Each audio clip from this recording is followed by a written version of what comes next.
الاكسسوم هو احدث تقنيه موجوده في مجال الجلديه والتجميل، وهو بيعتبر سكند جنريشن من الستيم سيلز.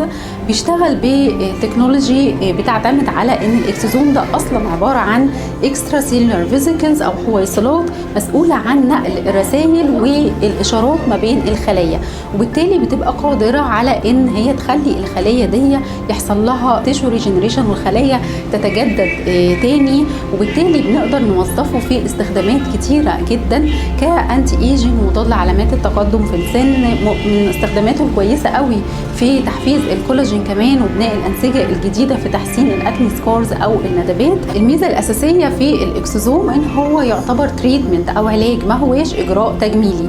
وانس ان انا حقنته مره فانا اخدت الفايده بتاعته ودي مكمله معايا، وبعد كده كل ما بنكرر بنزود الفاليو اللي احنا بنضيفها. ميزه اليزي اكسسوم ان هو هيشتغل معايا كانتي ايجنج نتيجه لوجود البيبتايدز اللي فيه، وكمان بيشتغل ضد البيجمنتيشن او التصبغات عشان جلوتاثيون ونياسيناميد.